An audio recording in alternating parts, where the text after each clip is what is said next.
안녕하십니까. 안녕하세요. 네. 여전합니다. 자, 오늘 이제 본투표일이고 오늘이면 이제 마무리되는데 제대로 된 총평은 다음 주에 하기로 하고 지금까지 선거운동을 쭉 보시면서 좋은 의미로든 나쁜 의미로든 저 장면은 내가 잊을 수 없다. 저 말은 혹은 저 순간은 그게 있으십니까? 뭐 많은데 많죠. 많은데 이제 어제 법원 출두하고 이제 이재명 대표 나와서 선거 투표 독려하는 게 이제 우리 정치의 현실을 너무 좀 잘 보여주는 것 같다. 요거 저희가 잠시 후에 보여드리겠습니다. 그러니까 2019년 9월에 제가 다스베이드에서 그런 얘기를 한 적이 있어요. 브라질 얘기를 하면서 브라질에서 룰라를 감옥에 집어넣고 대선을 치른 것이 이제 법조 언론 엘리트 카르텔에 의한 쿠데타로 보인다라고 그때 이제 다스베이드에서 얘기를 했었어요. 이제 그 민주주의의 역사가 좀 짧은 나라에서는 이제 쉽게 나타날 수 있는 현상이고 우리도 조심해야 된다고 그렇게 봤는데 같은 일이 일어났죠. 그리고 이제 이런 특히 이제 검찰이 직접 이제 정권을 잡게 되면 우리 검찰은 그렇지 않아도 편파적이었는데 검찰이 직접 이렇게 정권을 잡으면 정권 자체가 그러니까 이게 대파 선거 뭐 이런 얘기를 하는데 사실은 대놓고 편파적인 정권이었어요. 그리고 국민 또는 특히 이제 정치적 상대방을 토론의 대상으로 보는 게 아니라 이제 잡아 넣어야 될 범죄자로 보는 그런 정치를 하게 돼 있거든요. 그러니까 민주주의가 실종되고 사법과 탄압만 남아요. 근데 이게 단지 국내 정치에서만 그렇게 하는 것이 아니라 국제 관계에서도 지금 이제 윤석열 대통령이 이재명 대표 특히 한동훈 씨가 이재명 조국 두 사람을 보고 2조 심판 범죄자 정당 이렇게 얘기를 하는 것이 자기들이 범죄자 낙인을 찍어놓고 범죄자 취급하는 그런 방식의 정치를 하거든요. 근데 이게 국제관계에서도 마찬가지예요. 중국이나 러시아를 범죄 국가 취급하고 그래서 이제 거의 교류를 아예 끊어버리게 만드는 얼마 전에 이제 선거 직전에 러시아에서 한국 주로 대사를 초치했잖아요. 굉장히 심각한 외교적 항의고 위기거든요. 이런 걸 자초하고 있어요. 그러다 보니까 경제도 무너지고 지금 이제 현재 지금 우리 정치는 정치가 없고 사법만 있는 그런 정치인데다가 야당 대표들을 전부 저렇게 범죄자 취급하고 대화도 안 하고 이런 정치를 계속 해왔기 때문에 그런 현실, 그러니까 이제 야당 대표가 선거 하루 전에 법원에 끌려가서 재판을 받아야 되는 현실을 저건 진짜 말도 안 되는 거예요. 너무나 이제 얼마든지 변경할 수 있는데. 그리고 또 하나 굉장히 중요한 게 있어요. 이게 단지 검찰만의 좀 결정이 아니라는 거예요. 법원의 결정이라는 거예요. 그러니까 사실 사법부와 검찰은 다른 조직이지만 기실은 같은 네트워크에 묶여 있잖아요. 법조 엘리트라고 하는 같은 네트워크에 묶여 있어서 바로 브라질이 그랬거든요. 사법부가 룰라를 구속하고 1심에서 유죄를 판결했어요. 그랬다가 보우소노라가 대통령 당선되고 나서 2년 뒤에 최종적으로 무죄를 선고해버렸단 말이에요. 그럼 그 룰라는 뭐가 돼요? 대통령 선거 출마도 못하고 감옥에 억울하게 갇혀 있다가 결국 나중에 당선이 됐습니다만은, 그러니까 이 브라질식 법조 언론 엘리트 카르텔에 의한 좀 쿠데타 정권이다라고 하는 것을 좀 여실히 보여주는 것이고, 또 이걸 이번 총선을 통해서 이제 극복할 수 있겠느냐, 이걸 좀 가름하는 그런 연설이었다고 좀 생각을 해서 저 장면이 가장 좀 마지막 날 장면이지만 좀 이번 선거 유세와 관련해서 상징적이었다고 생각을 합니다. 이 유세가 아니죠, 사실은. 선거 동료, 투표 동료였죠. 투표 동료. 예. 그 장면 지금 봅시다, 잠깐. 편집한 게 있으면 짧게 한 1, 2분 정도로 편집한 게 있으면. 존경하는 국민 여러분, 제가 다하지 못하는 제1야당 대표의 역할을 우리 국민 여러분께서 대신해 주십시오. 손이 닿는 모든 연고자들을 찾아서 투표해달라고 독려해 주십시오. 주권자인 여러분의 신성한 한 표를 모아서 대한민국의 새로운 역사를 우리 국민 여러분의 손으로 직접 써주시기 바랍니다. 짧은 버전인데, 꽤 길게 얘기했죠. 그렇죠. 11분간 얘기했다고. 그러니까 저 얘기를 못 하는 거예요. 그러니까 사실은 이제 법원이 너무했거든요. 이거는 법원이 아까 조국 대표는 이제 유세 다니면서 나경원 빠루 재판은 4년째 안 열리고 있다는 얘기를 했잖아요. 그럼 법원에서 얼마든지 조정할 수가 있어요. 선거 다음 날로 할 수도 있고. 근데 굳이 선거 제가 하루 전에 많이 해봤습니다. 네. 굳이 선거 재판 하루 전에 받으면서 저렇게 길 조정하는 거 많이 해봤어요. 저렇게 불러서 저 장면을 보여주려고 한 거죠.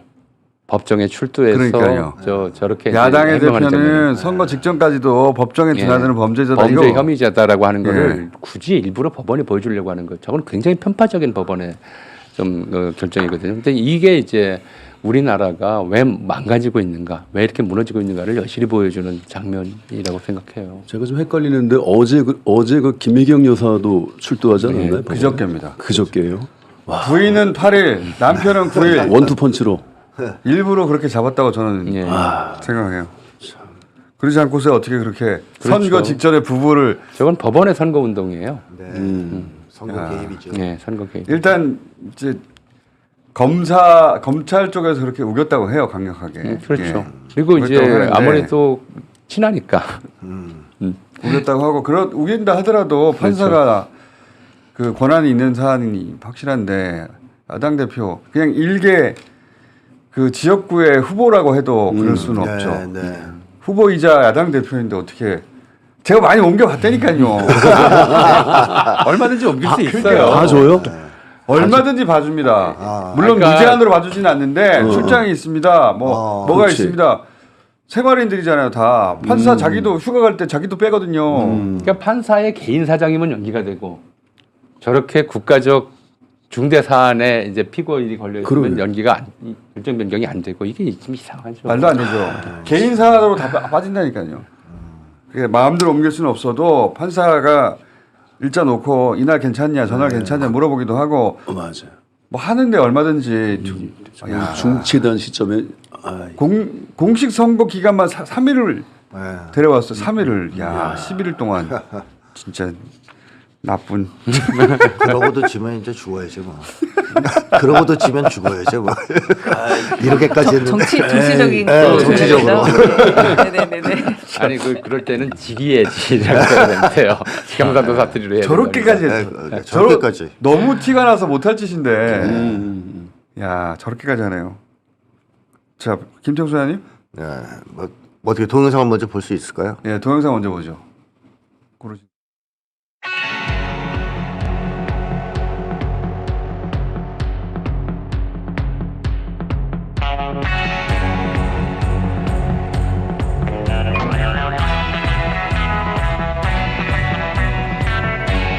고생 많았습니다.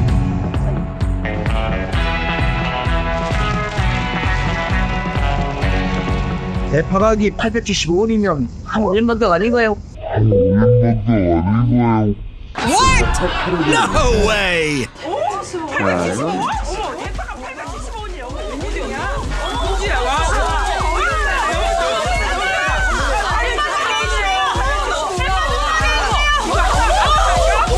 이건 후보들이구나. 더불어민주연합 후보들이 나와가지고 연기를 하고 있구나. 저기 강 교수 좀 있습니까? 저는 여기 대해서 오늘 한마디도 할 수 없다라는 저기 그래요? 말씀입니다. 등장조차도 나오시긴 하나요?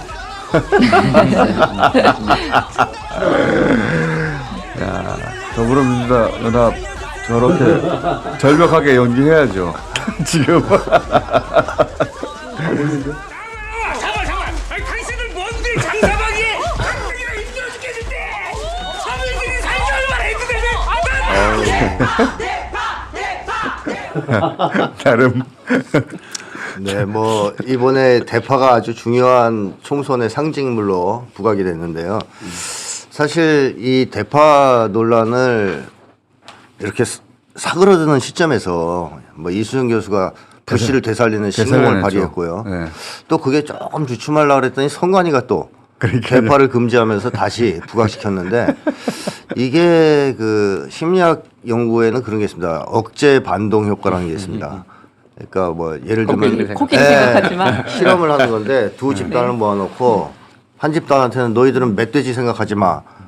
이러고서 나중에 조사를 하면 멧돼지를 생각하지 말라는 지시를 받은 쪽이 훨씬 더 생각을 많이 합니다. 당연히 그렇겠죠. 예, 이게 이제 억제 반동 효과라고 얘기하는 건데 이 대파건이 부담이 되면 사실은 거론을 하지 말았어야 돼요. 가만히 있어야 돼요. 네, 맞습니다. 가만히 있어야 됩니다. 근데 계속 거론을 하고 그게 금지시키고 대통령 파면의 줄임말이라서 그렇다는 소문이 아, 들어요. 그래요. 하여튼 그런 바보 같은 짓을 해서 불씨를 살렸는데 사실 이번 총선은 어차피 윤석열 정권 심판 선거가 될 가능성이 매우 높은 선거였습니다. 왜냐하면 국민들을 반윤석열 세력으로 결집시킨 것은 윤석열 정권의 뭐 단 2달 만에 해낸 일이거든요. 그래서 저변에서 흐르고 있는 강력한 이 반윤석열 정서가 있었는데 문제는 촉발 요인들입니다.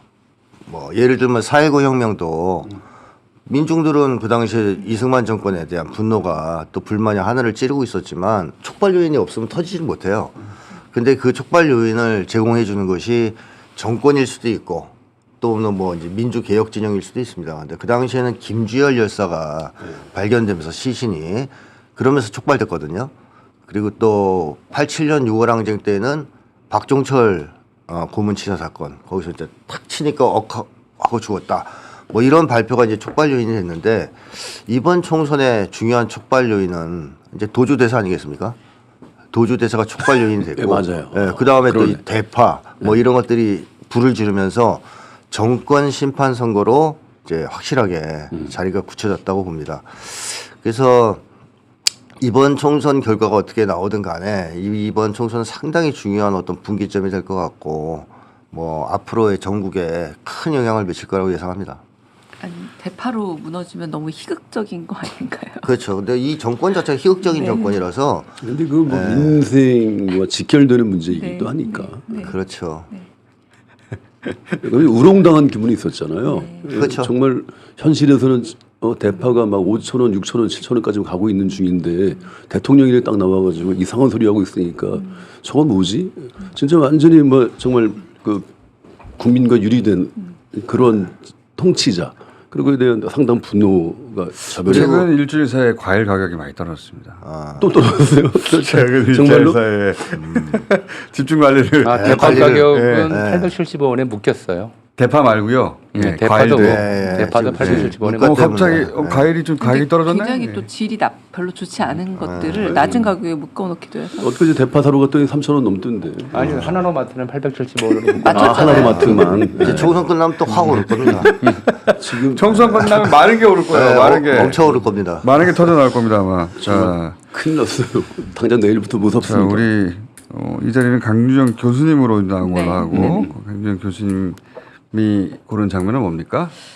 사실 오늘 이제 이번 총선 투표에 대한 좀 총평을 해보자 했을 때 원래 이제 인문학적인 평가는 조금 사후적이잖아요. 네. 그래서 이제 모든 것들이 한번 끝나면 한번 돌아보는 게 할 말은 더 많겠다 싶었지만 그 일테면 이번에 굉장히 우리가 경험해 보지 못한 그런 그 선거를 경험하고 투표를 경험하게 되지 않을까. 맞습니다. 그래서 이 일종의 나비의 날개짓이라고 할 수 있을 이 효과가 어떤 것을 가져올지 사실 기대도 많이 되고 그 결과에 따라서 또 평가도 좀 굉장히 달라질 것 같은데 제가 하나 주목한 건 뭐냐면 어제 마지막 그 총력 유세에 대한 언론의 태도들인데 13대 대선 때 1987년에 김대중 전 대통령이 여의도 유세를 했을 때 경향신문만 제 기억에 이제 그 뒤쪽에서 찍어서 관중을 보여줬고요.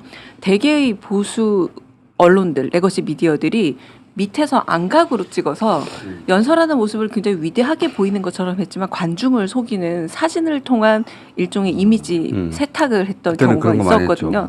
지금도 별로 다르지 않았어요. 어제 이재명 대표 연설하는 장면이라던가 이런 것들을 보면 지금 우리가 보고 있는 장면도 보세요. 연설을 잘 담는 것처럼 보이지만 절대로 얼마나 많은 군중들이 이 연설에 호응하는가는 거의 레거시 미디어는 일부러 담지 않는다는 겁니다. 그래서 1970년대, 80년대식의 갈라치기, 이미지 편집이 여전히 레거시 미디어를 지배하고 있는데 그렇다면 그러니까 마사지가 된 여러 이미지들이 있다는 얘기예요. 그런데 지금 뉴미디어와 일종의 좀 경쟁도 하고 그리고 정말 이 플랫폼이 어떻게 옮겨가는가 내지는 커뮤니티들이 다시 정치적 커뮤니티들이 활성화되었는데 이번 선거에 어떤 영향을 미치는가를 이 나비 효과를 좀 더 넓게 봐야 되는데 전 이번에 좀 그 미디어들의 그 정보력과 한편 전달력이 어떤 결과로 올지를 좀 주목되는 그런 선거가 아니었나 싶습니다. 그러니까 뭐 기성 매체들이 과거의 문법과 과거의 맞습니다. 네. 네. 각도로만 보도해서 네.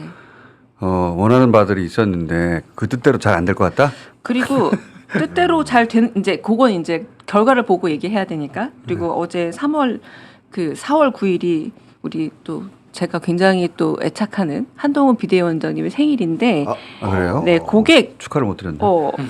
지금이라도 해야 될 것 같은데요. 지금이라도 너무 축하드립니다. 자, 제가 이거 서울경제 서서 죽겠다던 한동훈 유세강행군 끝 생일날 탈진. 딱 한 표 부족하다 한동훈 유세강행군의 생일날. 한동훈 총선 하루 전 탈수 생일날. 이런 기사들이 보수 언론에 굉장히 많이 실려. 아까 우리 잠깐 영웅서사죠, 영웅서사. 이- 혼자서 지금 보수진영 전체를 구하다가 생일날까지도 그래서 이게 쓰러졌다. 되게 레거시 미디어에 조금 아유 안타깝다. 좀 이렇게 우리 귀한 한동훈. 지금 또 하나 써 있어요. 중요한 네. 상징성이 생일날 삼각김 김밥 먹는 한동훈. 그것도 있었어요. 네, 그래서 지금 하루 그렇죠. 전날 라면 먹는 것도 있어. 그 편의점에서. 그러니까 하루 전날 재판을 받는 이 상황에서 생일날 삼각김밥 먹는 게 어떤 동정심을 자아낼 수 있을 거라 생각했는 건지 굉장히 좀 자기들은- 안타깝다라는 생각이 들었어요. 자기들은 마음이 아픈가 봐요. 그 사실 기자들은 마음이 안 아플 게 100%인데 마음 아프라고. 읽는 사람 마음 아프라고 이렇게 하면 마음 아프지 않을까? 이렇게 그러니까 진짜 만들어내는 거죠. 인정 많은 할머니 할아버지들은 정말로 그냥 귀찮지만 나가줘야겠다라는 생각을 할 것 같아요. 그런 기사를 보면. 아니요, 요즘 할아버지 할머니 그렇지 않아요. 하긴 근데 우리 동네에도 오늘 아침에 본투표잖아요. 그래서 아침에 새벽에 줄 이만큼 서야 되는데 한가했다는 거 아닙니까? 지금까지 본 투표율이 좀 낮거든요. 그러니까 원래 이제 본 투표율은 보수가 더 많이 투표한다.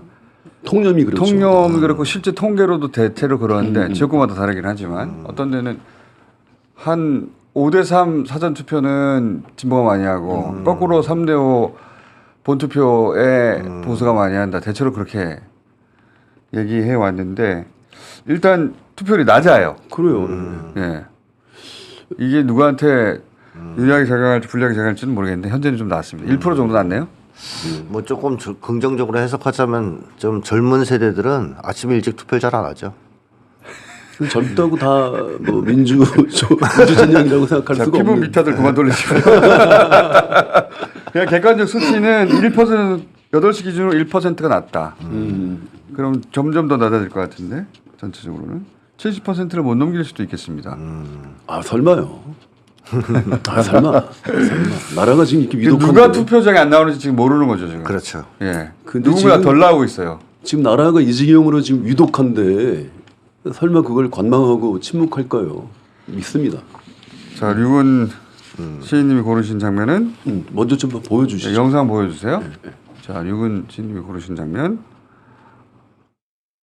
윤석열 대통령이 거부권을 행사한 법안이 뭡니까? 김건희 특검법을 거부권 행사해서 날려버렸지 않습니까?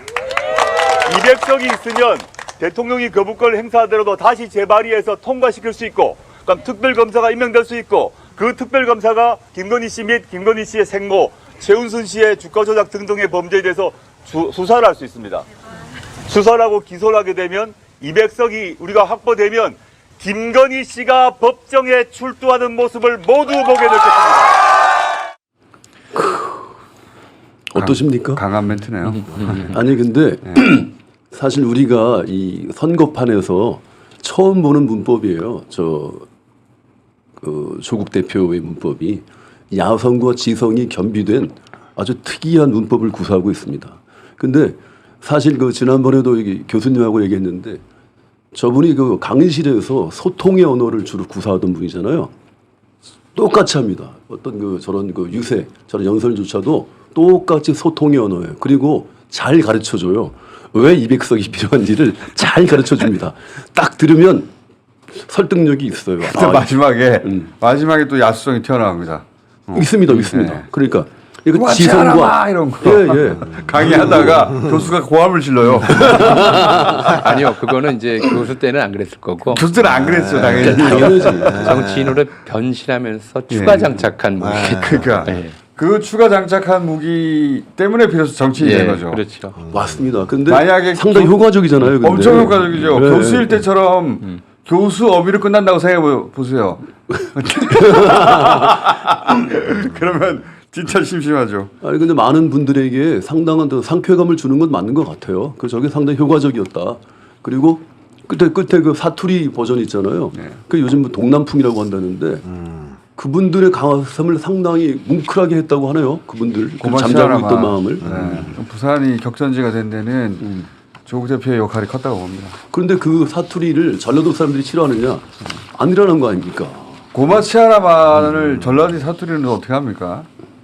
딱 고마치아라마는 이제 제발 그만해라 이 자식아 이런 의미인데 이 뒤에 이 자식아 이런 뉘앙스가 붙어 있는 거거든요. 그렇지 마. 마가 붙으면서 마는 이제 인마 같은 느낌이죠. 그렇죠. 예. 고마치아라 마. 황마. 예, 마가 붙으면서 그 말이 더 강해진 거거든요. 그 경상도 사투리 모르시는 분들은 마의 뉘앙스 잘 모를 텐데 마가 붙어서 완성이 된 거예요. 고마치아라가 아니라 고마치아라 마. 이 자식아. 이런 뉘앙스가 딱 야구 들어오거든요. 롯데 그 야구장에 가도 자주 듣는 말이죠. 그죠? 마 하잖아요. 고마치아라 마. 그래서 그가 통쾌한 게 있어요. 말 꺼내신 김에 고마치아라 마의 호남 버전은 뭡니까? 저한테 왜 호남을 물어요? 저 경상도 출신 충주 사람입니다. 말을 꺼내셨길래 모르시나? 좀 저기 댓글 좀 달아주세요. 이게 뭘까요? 아 여기 하나 올라온 게 있나? 앵간지 해라. 앵간지해라. 너무 얌전한데요. 그럼 마의 뉘앙스는 뭐가 가능할까요? 그러니까. 호남말로는? 그러니까 이게 많은 네. 인마, 이노마의 준말이잖아요. 네, 충청도 사투리는 뭐라고 할까 이거? 충청도 그만하셔요. 사투리는 그만하셔요. 그만요. 그러지. 그만요. 그만요. 끝에 마가 없잖아요. 지금. 근데 그걸 대체할 수 있는 사실 적당한 말이 참 어려울 것 같지 않아요? 이 마의 뉘앙스를 대체할 수 있는 말. 왜냐하면 그게 불쾌하지도 않거든 그렇게. 있긴 있을 텐데 호남이 욕의 원조이기 때문에 아주 세게 나올 겁니다. 만약에 하면. 호남은 대땅기 하나 나왔고요. 대단계? 대땅기. 앵간이 하나 나왔고요. 그렇구나. 충청도는 아주 짧게 나왔네요. 대슈. 맞아 대슈. 대슈. 집에도 가셔요. 충청도 사투리가 제일 재밌는 것 같아요. 이런 거는 대슈. 자, 인상적인 장면들 쭉 얘기해봤는데 한동훈 비대위원장은 따로 하나의 장르를 만들어야 되겠더라고요. 아유 뭐. 저희가 안 그래도 특집이 필요해요. 인상적인 장면들 쭉 뽑았는데 뽑다 보니까 한동훈 비대위원장이 제일 많아요. 노출도 제일 많았기 때문에 동작도 많고 말도 많고 한동훈 비대위원장의 말 중에 하나만 뽑아본다면 어떤 말이 가장 기억에 남으십니까? 2조 심판. 2조 심판. 사실은 그 처음부터 그랬어요. 검찰 정권이 들어설 때부터 이 정권은 우리가 그런 말 하잖아요. 피는 못 속인다. 이게 중세작업법이거든요. 근데 현대어법은 이제 직업은 못 속인다예요. 직업은 못 속인다. 사실은 이제 그 피보다 직업이 훨씬 더 개인의 정체성을 구성하는데 혈연보다 큰 이제 역할을 하는 것이 현대 사회거든요. 그러니까 직업을 못 속이기 때문에 저 사람들은 일단 모두를 어떤 좀 그러니까 교수라면 조국 대표 같은 경우는 제가 교수에서 정치인으로 변신하는데 성공했다고 하는 얘기가 소통의 언어, 설득의 언어들을 해요. 가르친다는 게 이제 동의를 구하는 거니까. 근데 검사들은 협박의 언어, 윽박지름의 언어를 계속 써온 거예요. 상대를 항상 이제 피의자, 혐의자로 취급하고. 그러니까 이 용어도 심판은 사실 법원이 해야 되거든요. 법원이 하고 있고 재판은 하고 있고. 근데 정치는 이 재판이 아니란 말이에요.